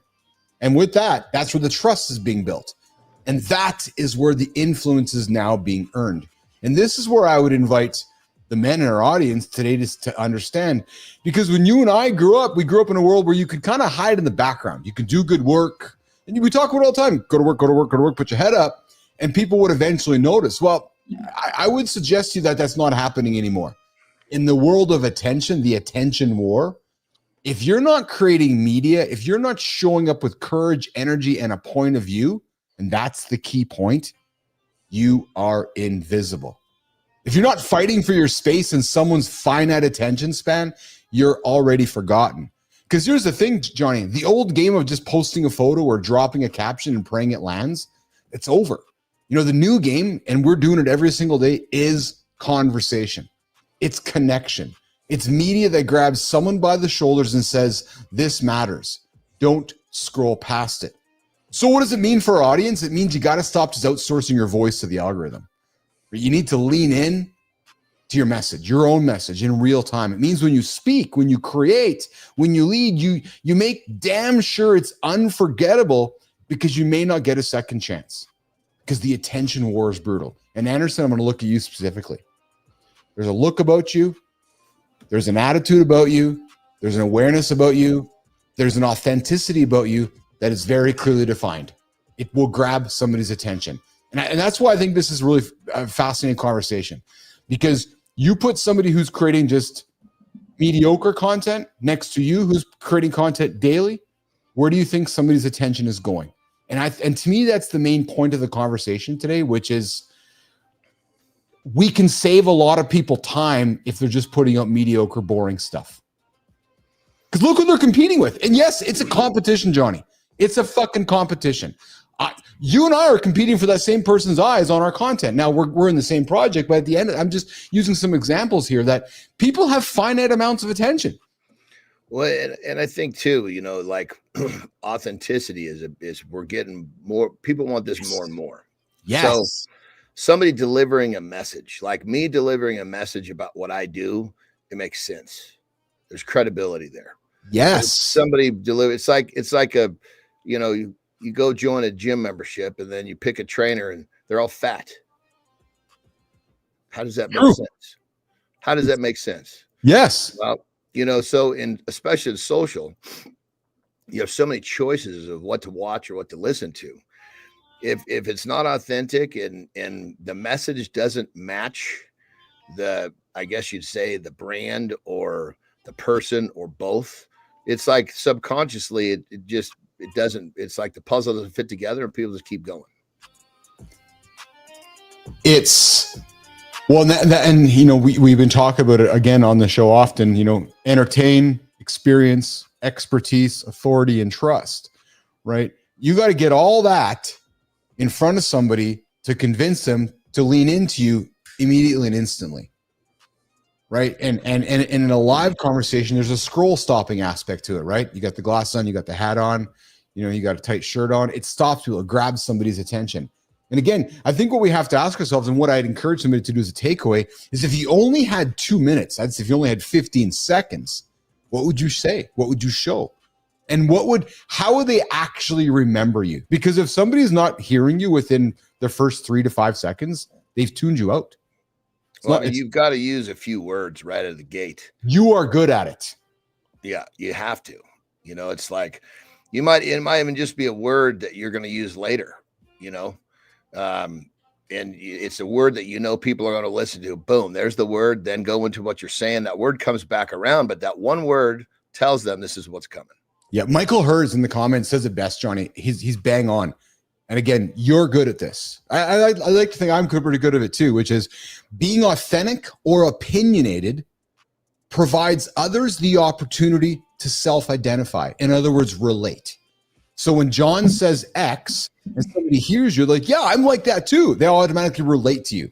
They may not relate to, you know, the muscles and how you got there, but they're relating to an opinion that you have, which invites them back to you, which invites their attention to come to you.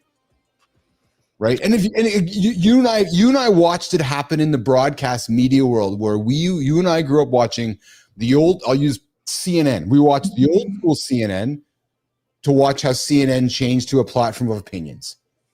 because people want an opinion to relate to somebody. And unfortunately, what also happened is that the news networks became, blue or red or opinion or opinion. And I'm not here to discuss that, but it's just this idea of getting somebody's attention by offering something that they believe. They want to know that. They don't want just information. Yeah. Well, I mean, there's an interest level. Like, okay, here's this dude. What does he believe? What does he think? Yes, is exactly, because it makes you immediately relatable. And then Michael Hurst says, I'm like that person. And that makes people interested in reading more. That's exactly it. So guys, I guess the takeaway I would leave with you is this, is that, ask yourself this question when you are creating content, or even when you're consuming content. With your consuming content, ask yourself what drew you in? How long did it take? And if you're creating content, ask yourself this: your audience that's getting something from you, what's in it for them in those first 3 to 5 seconds? That's actually all you have. Yeah. What are they going to get? Yes. It's not about you. It's about them. Yeah. Yeah. When I spent that afternoon with Brad Lee and I did his podcast, we had a great conversation about social media afterwards, as he's big in social media. Yeah. And he's like, dude, you got to understand, people, if they don't see what they're going to get from your message right away, they're gone. Yes. He says, you got to tell them, what are they going to get? Yes. And it's so simple when you think of it that way. Yeah. Yeah. What's in it for me? It's back to sales, man. What's in it for me? With them. Yeah. Learned that when I was selling Xerox. They got to have that. Probably that's even faster than the hook. Oh, hook is 3 seconds. Yes. This has got to be, I'd say in the first second and a half, if they haven't identified what they're going to get out of it, they're gone. 100%. Speaking of, how long can you hold your breath? I was trying to remember. I believe I was up north of 2 minutes. Really? Yeah, but it was all of the things that we're talking about. I mean, I wasn't just sitting there grabbing my breath and holding it. You trained to do it. You trained to get there. Yeah. And another thing too is you got to chill out. Yes. You get yourself all fucking wound up, your heartbeat starts going fast. You're burning up oxygen twice as fast. So most of us tap out way too early in workouts and many things that we're trying to do. Well, I found a story, dude, where a Croatian free diver. Yeah, these dudes are nuts. 29 minutes. What? That's the length of Matt Roof's show. So I know Matt's 30 minutes, but let's just say it's insane, dude. I mean, those guys, when they do that all the time, though, they're used to staying underwater with these extended periods like that. So it's probably like his life's work. 29 minutes. Yeah. That's unbelievable. Well, and his body's probably also really conditioned to that pressure when he goes deep too. Oh yeah. Michael Hurst in the comments. Michael's joining us on the show on Monday. That's awesome, Michael. I look forward to meeting you on the community corner on Monday. But 29 minutes, Johnny. When I read that, I was that's like, it's almost hard to comprehend. To me, it is hard to comprehend. I can't even, like, when somebody says they've held their breath for 5 minutes or 7 minutes, I'm like, fuck, 5 minutes, 7 minutes. But almost here's the thing. Here's the thing is that most people, they've never experienced doing something way outside of what they thought was possible. Well, and that and to so me if they live inside this what seems realistic, then their minds never open up to the real, because everything is fucking possible. It's only impossible to somebody does it. Yes. So that to me is what was most interesting about this, was that it shows us the limits of what the human body can do and can't do, right? When you put your mind to something. Nobody that I know would think that somebody can hold their breath for 30 minutes. This guy did. Yeah, I mean, if you asked me what's the longest, I would have probably guessed somewhere north of 10 or 12, but not fucking 30. I know. Yes. Yeah. Like 20, 30 minutes. All right, Paul, I know we're coming to the end of your time here on the show. What do you got going on today, brother? So today, goodness, I got a training. Well, actually, it's another busy day, man. A good day though. Good. And then tomorrow morning, we're going to be after the show, we're going to split and head over to Carmel. Oh yeah. See my brothers and my mom. So today is a busy day, plus get prepared to go tomorrow. Yeah. So yeah. For sure. Good day though. A good day. Some travel tomorrow then, eh? Travel, yeah. Yeah. Well, I like that the travel days for me are really good because Terry drives and I can just stay completely focused on what I got to get done. Yeah. Interesting. I mean, the fact that we can literally use I can even use my computer. I can put it in my lap because I can get onto my hotspot on my phone. Yes. Right. It's just crazy the fact that we're able to do what we can do. Remember when we couldn't? Remember when being in the vehicle was the most unproductive thing? No, you're just sitting there. And it was you're basically, listening to a radio station, for God's sake. That's all you were doing, actually. Yeah. Crazy. I mean, nowadays it's if you can be productive pretty much anytime or anywhere you want to be. Mm-hmm. I think that's the difference between some is they look for those places to be productive when other people look for the places not to be productive. Well, and you can see why the car is one of those spaces the big tech companies want to get to. Because when you got folks in California commuting up and down the highway for 2, 3, 4 hours, it's like, how can I grab those 4 hours of Jon Andersen's attention, back to attention again, and place ads and monetize that attention? Because that's a space where, okay, we got Jon in his home. Now we got Jon in his car. He's going to be in the car for 4 hours. There's 4 hours of attention that we can monetize. Mm-hmm. That's what it's about. It's exactly what it's about, right? Attention is currency. 100% it is, more than ever. That's why I'm glad we're closing it off on that one. So find ways to get after it. Okay, well, listen, let's get you out of here. It's time for you to go. I'm going to get to the community corner here and wrap up here. We were supposed to have Michael Lazaro, our guest from Vegas this morning, the movie producer, but I woke up this morning with a note saying he couldn't get after it technically. So we just got after it the way we did. So it was good. Good conversation. All good to go. My man, there's a possibility I may be in a hotel on Monday morning, but that's no biggie.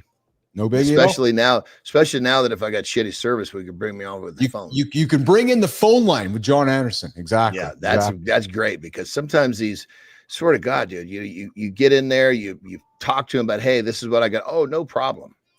But I don't think they're, when you tell them we're running 2 streams, they don't realize it. I don't think they're not used to that.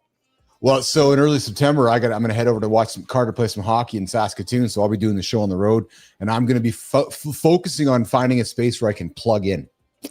If they still have plug-in internet, they still have plug-in internet in hotels? That's a great question. You know what I mean? Yeah, exactly. Okay, let's get you out of here. You have yourself a great day, pal. You get after it. Have a good loop, my brother. See you in the morning. For sure. We'll see you in the morning. All right, pal. All right, Jon is out of here, guys.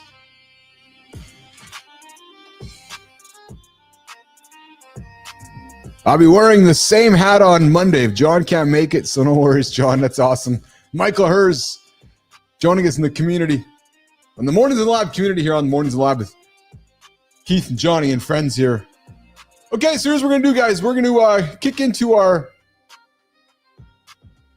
to the community corner. I need to get organized here with some of my topics. I got a mess of things here that need to get a little organized here. Got a bunch of things that I don't think we're going to get to today. And I don't know if we will get to them. I don't think they're that good. One of the things, team, I want to just throw it here, guys. When we're creating content, guys, we want to focus on Jimmy, Melissa. We want to focus on content that creates conversation. My job up here is not to read. So we want to find and just get a little better with that. Okay, so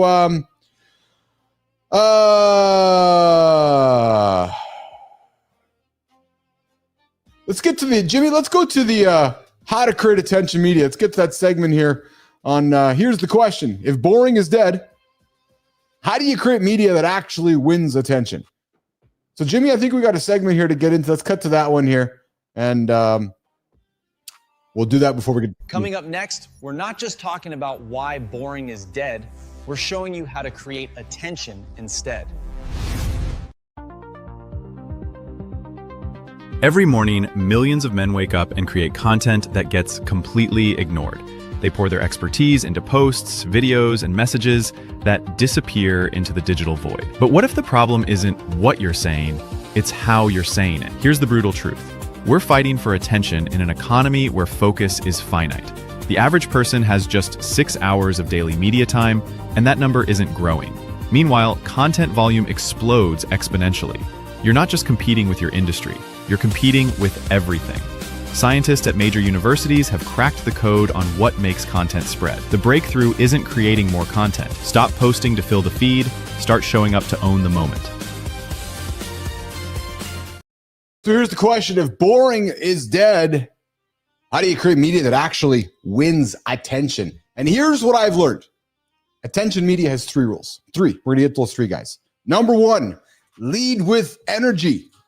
Yeah, not with information. And I will admit we haven't had the most energy here today on the show. It hasn't been the most energetic show here today.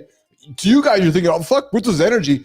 Would not be our normally energetic show here. It was one of those shows where we had to pull it together with some changes to our guest situation. So we're pulling it together, literally progress over perfection on the fly. But guys, you don't want to get behind a microphone and just read and just deliver information. Why? Scroll past. Boring. Because all that stuff is instantly, readily available. And actually, I'm talking to all of you guys, including my team right now. I'm doing a teaching session with my team, including the Mornings in the Lab community. Our job is to not deliver information. It's not our job.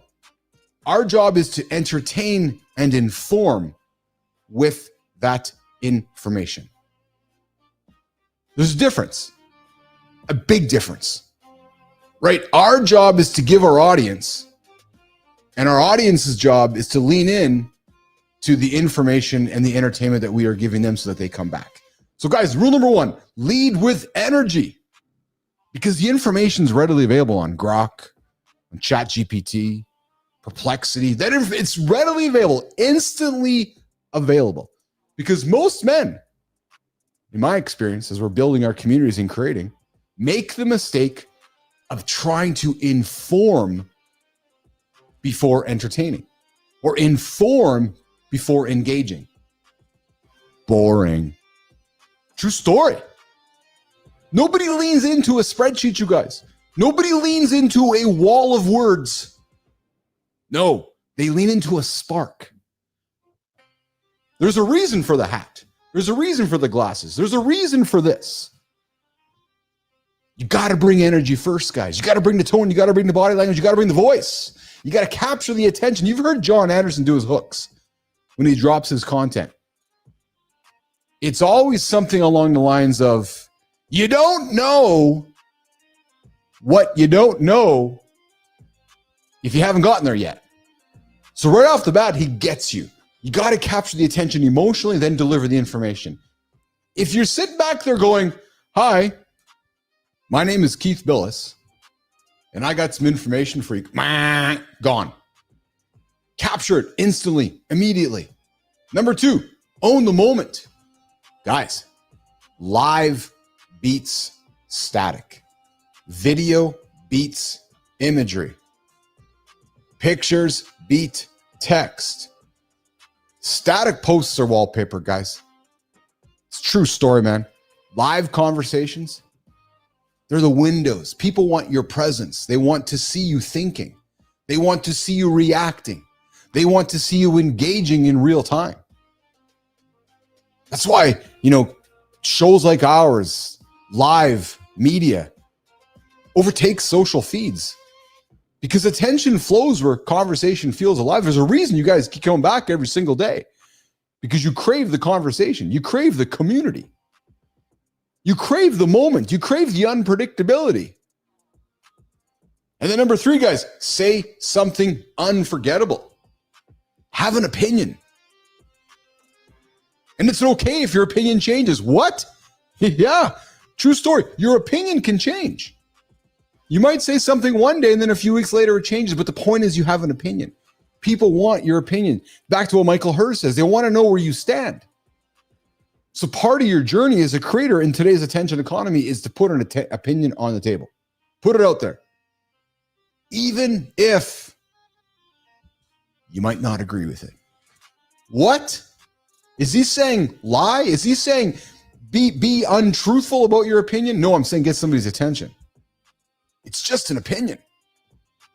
Do you think if Keith and Jon agreed on everything, it would be entertaining all the time? No. Look at yesterday's show with our wonderful guest, Charmaine, right? She came on and we had a little tiff. Was it really a tiff? No, it was entertaining for you guys. It got your attention. It kept you guys around for a while. It wasn't a bait and switch, but it was about being unforgettable in the moment. And attention media isn't about talking more. It's actually about saying less. Yes. Don't talk more. Say less with intention to make that intention stick.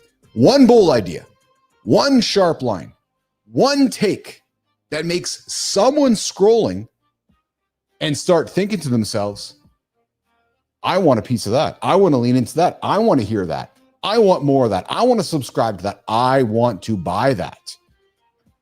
Here's the thing, you guys. Here is the thing. Everyone on the planet has access to a camera. Everyone has access to a mic. But not everyone knows how to make those minutes matter. That, you guys, is the real war that we are in right now. Because at the end of the day, your attention, my attention, their attention, everybody's attention is finite. It's not about being everywhere. It's about making sure that when people give you their time, you make them feel something that they can't ignore. So if you want to create attention media, I'm going to invite you to consider this. Stop posting to fill the feed. Start showing up to own the moment. So let's recap. Here's your takeaway. Here's your homework.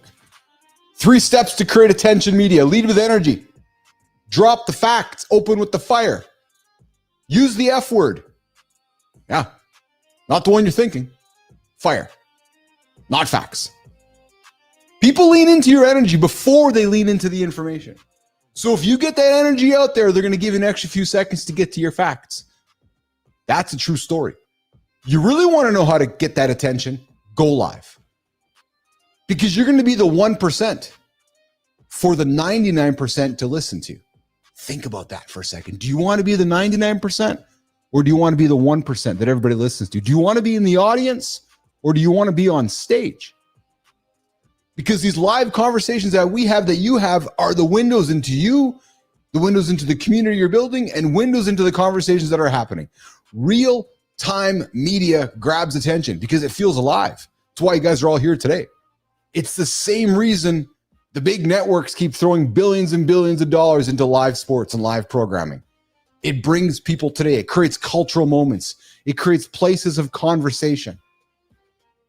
And then, guys, number 3, make it stick. True story. Don't flood people with words. I cannot emphasize that enough. Make it simple. Drop one bold idea. One forgettable line that they can't scroll past. Maybe it's a line, it's a video, and then it's next. There's no need for this much text. Nobody's reading it. True story. That's the formula, you guys. Energy, live, sticky. I guarantee you, you follow that and you win in the attention war. How do I know? Because we're doing it. The social proof is happening. I was part of yesterday's war of social media. I was around when social media was being birthed. I was around for the eras and the days of brands leaning into and getting into social. And I'm now around for the world where social has died. And man, am I excited to be leading the edge of the conversation in this world of attention media, live conversation media, a new way to get noticed, a new way to build community, a new way to have conversation. So guys, take these 3 steps and make a difference. Win the war. Win the attention war.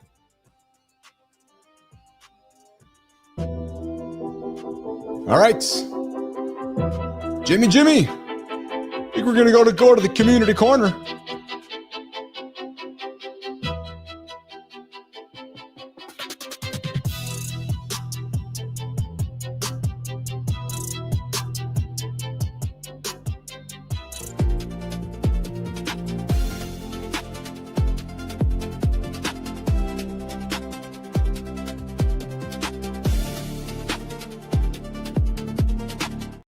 All right, guys. It's time for the Community Corner, where we are going to connect YouTube, LinkedIn, and Substack.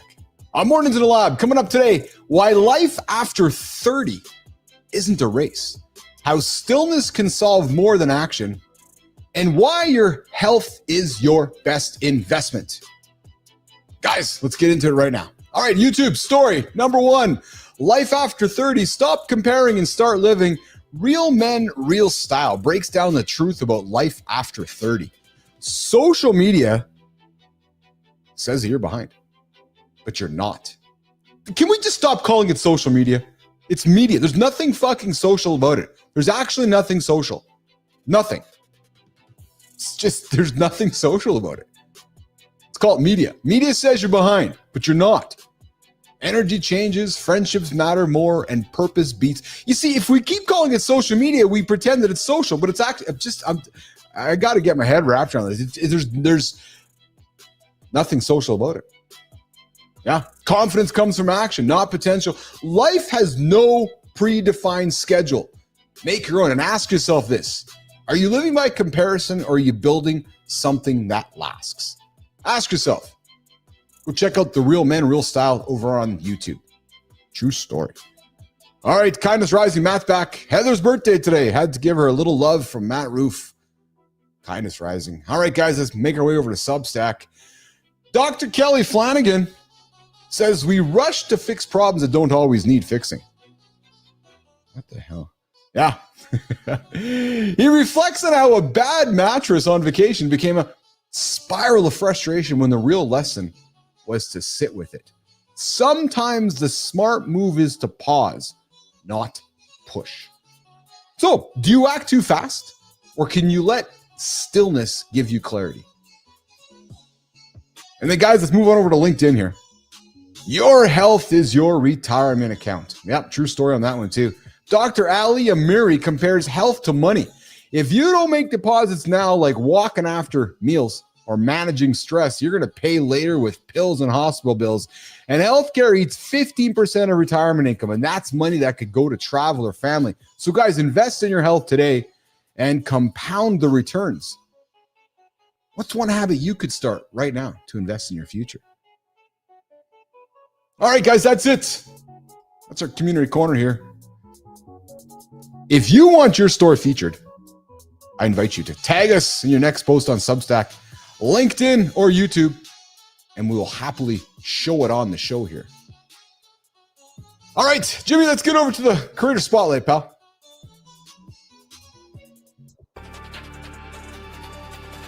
Every business depends on technology. Few leaders want to deal with it until it breaks. That's where this creator steps in. He helps companies cut wasted time and frustration by fixing the unglamorous tools they can't live without, like printers and document systems. Outside of business, he's raising 4 kids he calls giant slayers and challenging other men to step up as intentional fathers. The lab is celebrating Matthew Wells, the business technology warrior. Follow him for straight talk on faith, fatherhood, and building systems at work and at home.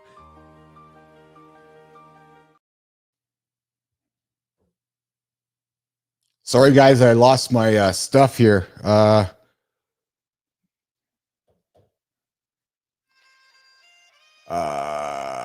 Sorry here, guys. Just a mess here. 1 second here, guys. Jimmy, run to the next one. Jimmy, let's run the next one, Jimmy.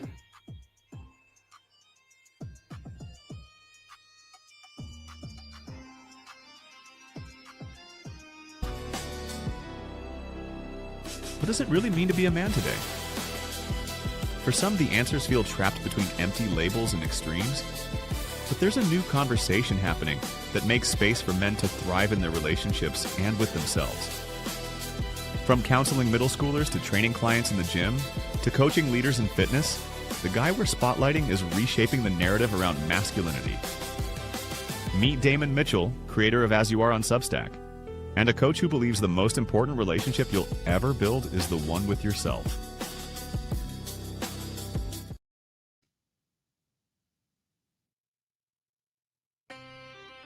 Yeah, Jimmy, I don't have that. I don't have this creator here. I don't know where anything is here. If you can get that to me, that would be helpful.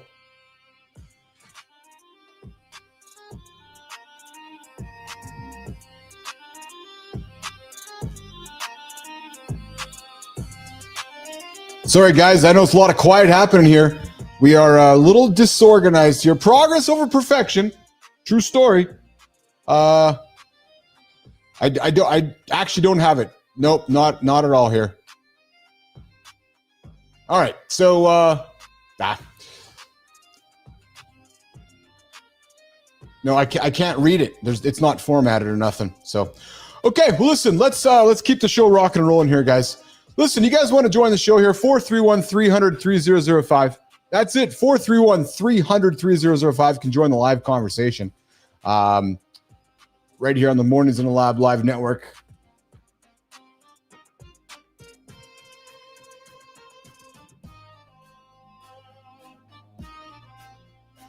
All right, guys. Sorry here. Just getting myself a little organized. A little bit of a mess here.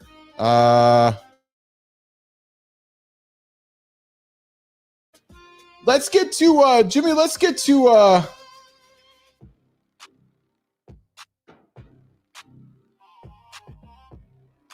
yeah. All right. So here's what we're gonna do, guys. Boom, boom. We're gonna do a little bit of reset on the fly. We're gonna do a little bit of reset on the fly. It's what happens when you're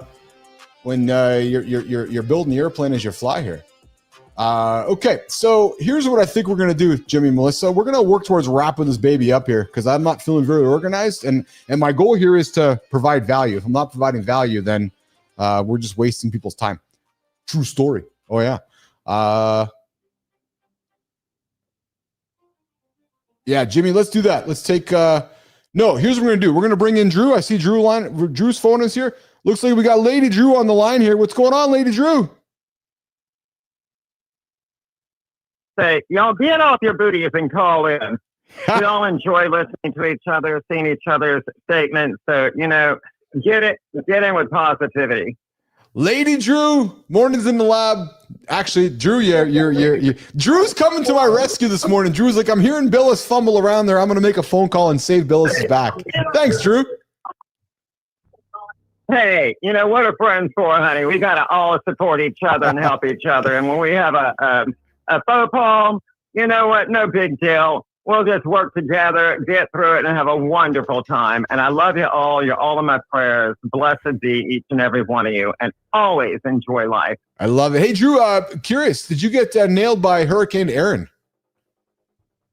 Well, what's going on here, hon, is that Carolina's requested emergency funds because some of Carolina is really bad, especially people are out further in the country than I am. Trees are falling, roads are collapsing, bridges are falling apart. So I hope they get what they're needing and make it best for everyone involved. But have you been affected though? Like, have you been affected by the hurricane? Honey, I am Wonder Woman with I am Lady Drew, the Wonder Woman with a Siamese cat personality. Nothing's going to affect me. I can't get through, so I'm fine. Has the storm hit you though? Like, it's been part of your world there though? Yeah. Well, what's mainly going on here is we do have large trees out here in the country, and a lot of branches are falling down. Some trees have fallen down, but we're all okay here in Wilkesboro, North Carolina, and Wilkes County so far. But the storm is picking up speed. It's coming off the ocean. It's coming inland from the oceans that are around us. Oh, yeah. We're a good time saying we got a lot of rain up here in Connecticut. And, well, we got a lot of rain here, we got a lot of rain here, too. We got a lot of rain here in Manitoba. We got a lot of rain here, too. Yeah. I'm sorry, Keith, what? I said we got a lot of rain here in Manitoba, too, although I know it wasn't from the hurricane. But I know you guys are getting slammed over there. Well, I'm always used to getting wet and blown, so I'm okay with that, too. Hey, we're talking attention media today. Lady Drew joining us here today talking about getting oh, Drew, you make me laugh. Hey, and if you want to, Keith, add some peanut butter on it, baby. It'll taste better. Oh, get out of here. Drew, what do you got going on today? What's going on in your agenda today? Well, I have a doctor's appointment, because as most of you know, I got bit by a dog, which is a lovely dog. Shots updated, but stitches in, stitches out, still healing. So I got to go for a follow-up doctor appointment, but, I'm okay. Good. Awesome. Yeah, well, so, it's my middle finger on my right hand, so the flight on this bird has landed for a bit. Nice. Well, listen, thanks for joining in the show. How you doing, Keith? I'm doing well. Thank you. I'm doing well here. Just getting after it here today and doing what we can to keep the show rocking and rolling here today on a Thursday as we're wrapping up. Man, I can't believe it's already. You and Matthew are doing you, Matthew, Johnny, everyone, including audience participants. We all make the show wonderful. You know what? Keep up the great work, guys. I truly love and appreciate each and every one of y'all. I appreciate it. All right, Drew, I appreciate you too. Thanks for joining the show today, okay? You have a good one. All right, ciao for now. All right, Drew's out of here. Lady Drew Bozier. I used to call her Lady Drew Boger until I was told it was Bozier. Yeah, and I thought it was actually Booger at first. And she's like, no, not Booger, Bozier. So Lady Drew Bozier, one of the OGs in the Mornings in the Lab community, there with Good Time and Adam Holroyd and the gang, who's showing up here every single day as well here in the Mornings in the Lab community. Okay, so guys, here's what we're going to do. We're going to wrap up here today a little early. We're not going to get to the third hour of Inside the AI Lab. Again, my promise has always been to provide value through attention, not to talk for the sake of talking. So we want to provide value, and today I don't think we're going to provide as much value as I would like to provide. So one of the benefits of doing a live streaming show is that you can turn off the switch when it's time to turn it off and regroup and get back at it better tomorrow. So that's what we're going to do. I got a few topics for tomorrow's show. Tomorrow's a free-for-all Friday. I invite you guys to come to it and get after it and bring what you guys want to talk about. And I'm curious to know what you guys are up to today. It appears like Lady Drew just confirming the name. It appears like Booger. I swear it's snot, even though I've been told it's called Lady Drew Bozier. So which is awesome. Okay, so listen, on behalf of the entire crew here in the Mornings in the Lab Network, myself, Matt Roof, getting after at 7:30 Eastern time.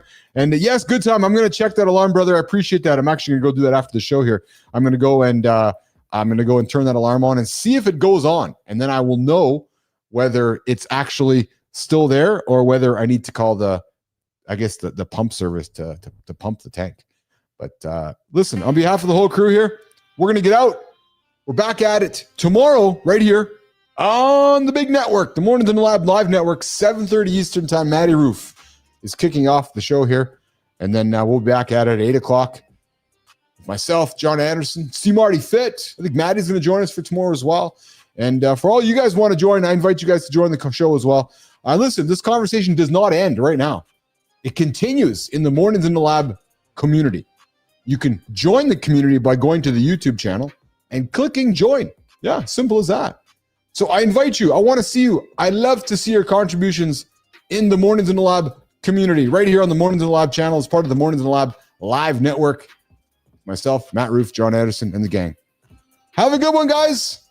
We're going to get out of here, and we're going to regroup, get back at it tomorrow so we can continue providing value to help you guys get up, get after it, not hit the snooze button. Michael Hers, appreciate you. We'll see you Monday. Guys, we'll see you back here tomorrow, right here in the lab. Have a good one, guys. Ciao.